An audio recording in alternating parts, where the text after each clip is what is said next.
Hey guys, my name's Sam, and this is Sailing Vessel Iona.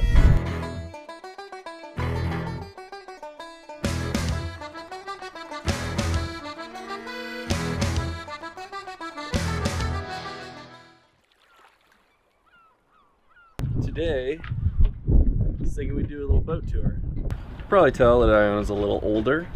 She's a 1976 Camper Nicholson 35, so she's 35 feet long. And check this plaque here. You can see hull number 135, the Mark V edition of this boat. I believe there's 200 some boats made of the Nicholson 35. And so Iona is hull number 135 of that. Other things in the cockpit here, you know, we have our throttle, our helm. Apparently this is elk skin on the helm here. Got a nice little compass for navigating, and you know, our iPad mount, which everyone seems to use today. And then yeah, back here, little dinghy motor engine mount, lights, little gas grill, and yeah, then we have our winches.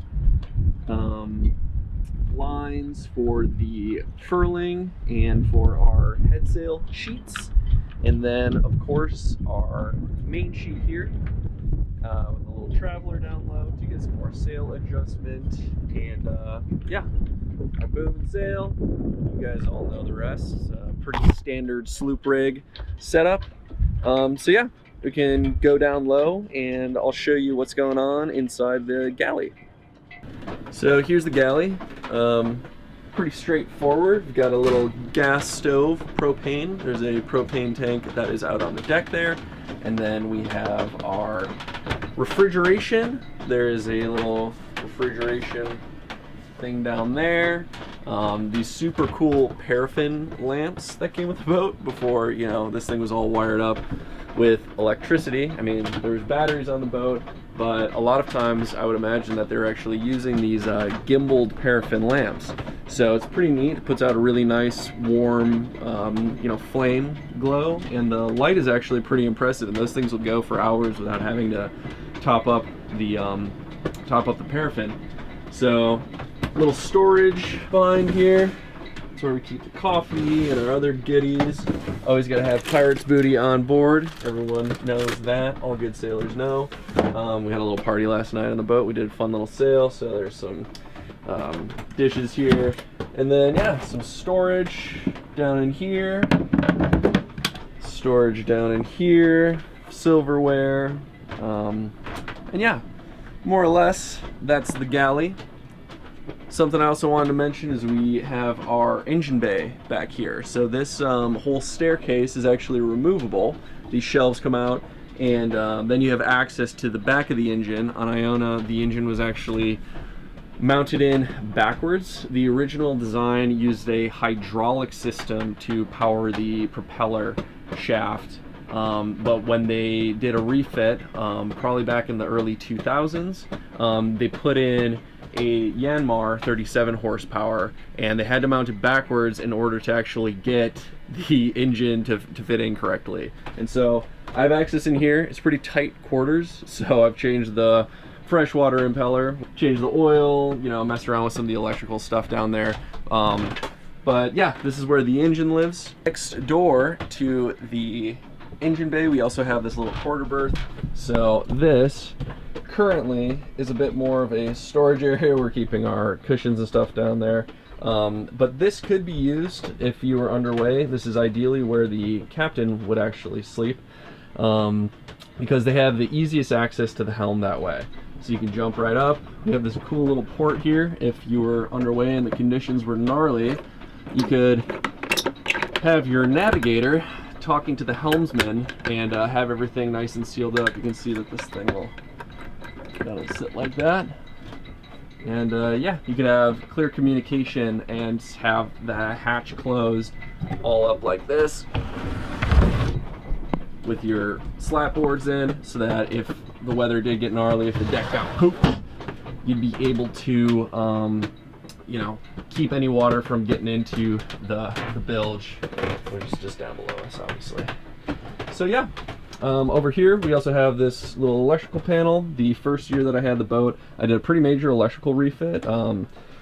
Put in a bunch of lithium iron phosphate batteries that all live down here, and then everything kind of gets wired to this main panel here, and you know, a couple of our like navigation equipment, some of the Victron monitoring stuff, and obviously the essential bilge pump switch. Got a radar on this boat, so this Farino. Recently we did a crossing from Door County to Michigan. All right, so here we are in the middle of Lake Michigan, and we learned that the radar is a pretty darn useful tool, especially when you're out in the middle of the lake in the middle of the night. You're seeing ships go by. We had a little AIS app, but it was really nice to be able to put on the radar and get a readout of how close we were to some of those ships, because the AIS, at least the app we were using, was only updating every couple of like hours, I think. And so this could go up to, I think, 16 nautical miles of range, and we were able to use that to basically see where the ships were and what heading they were on, because in the middle of the night, you know, you can see lights, but you don't really know exactly where those boats are going and how close they are and stuff. So having the radar, super clutch. So I just wanted to show you guys this as well. This is the chart table. So, you know, obviously boats from 1976, way before freaking navionics or Garmin type stuff was even out. And so navigation was done entirely with charts. And so if all of a sudden you got struck by lightning and all your gizmos went down,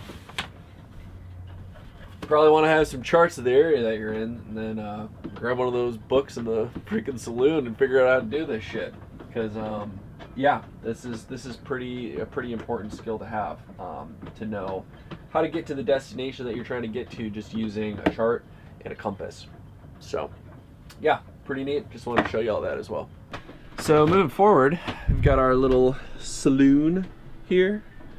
There's a couple berths in here, so this actually pulls out into kind of like a twin size bed berth, and there's a bunch of storage behind here.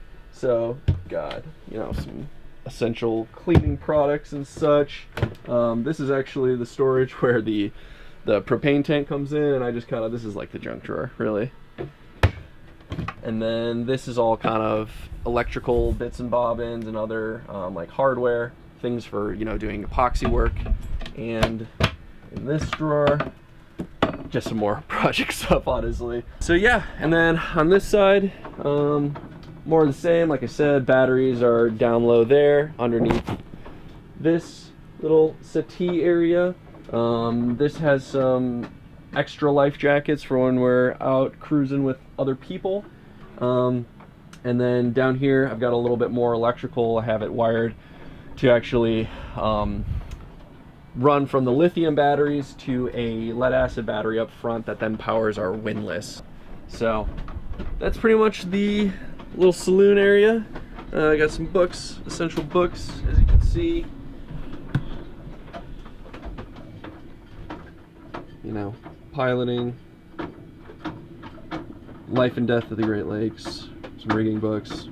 So yeah, we also have up here our U.S. Coast Guard registered identifier. So that is our U.S. Coast Guard number up there. And so if, you know, someone were to board the boat and they wanted to know how to identify the vessel, that's all there behind our big ol' keel stepped mast.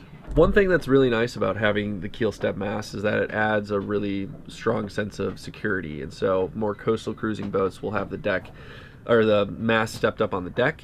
But as you can imagine, there's a lot of force going on the mast. So bringing it all the way down to the keel, you know, that strong lead part of the boat, it really helps stabilize the boat and makes this very essential piece of the boat stay where it needs to. Part of the reason that this boat is keel stepped is because it's designed for the English Channel. So Camper Nicholson, English company, they really built these boats to go out in the gnarly wind conditions that you'll see out in the English Channel.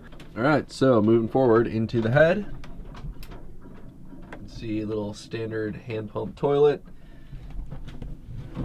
little vanity or sink. We actually don't currently have this set up, but you could technically take a shower in here. So if you were to put the water pressure on, hook up a shower head on a hose, this floor will actually drain through a through hole. So that's kind of cool. Still have yet to do that, shower on Iona, but I usually just jump in the lake since we're in freshwater. But yeah, back here, this is kind of where the poopy magic plumbing happens. You can actually see one of the chain plates up there. Okay, and then our last stop on our little tour here is gonna be the V-berth. I just put some fresh sheets on here, and it's nice and cozy. But yeah, this is kind of the sleeping setup for when we're like at port. When we're underway, it's not quite as comfortable just because you're kind of bouncing around in the front of the boat. We'll usually sleep in the saloon area. But yeah, pretty straightforward. Check it out quick. We actually have like a nice like memory foam pad that we've put underneath here. It's like cut to size, and it makes this pretty damn cozy. I would definitely recommend if anyone's not just using their V-berth as like a junk area or like a storage area, getting a little memory foam and cutting it to size just like makes you want to sleep in here. I slept super well on that crossing that we did from Michigan, or from Door County to Michigan, and then that was like a 5-day trip, and so sleeping in here, you sleep pretty darn good. It's pretty cozy. Yeah, and then the last thing up here is just the anchor locker. So we can see in there, that's kind of just where the anchor road lives. I think we got like 100 feet of anchor road. That's plenty. We're usually anchoring in like, less than 20 feet of water. So yeah, that 100 feet, it's a nice galvanized stainless steel, and I've got a Rockna anchor up on the deck that goes to. So anchoring is a breeze when you got a good amount of road and you've got a nice big old 20 kilogram Rockna. So yeah, that's pretty much everything.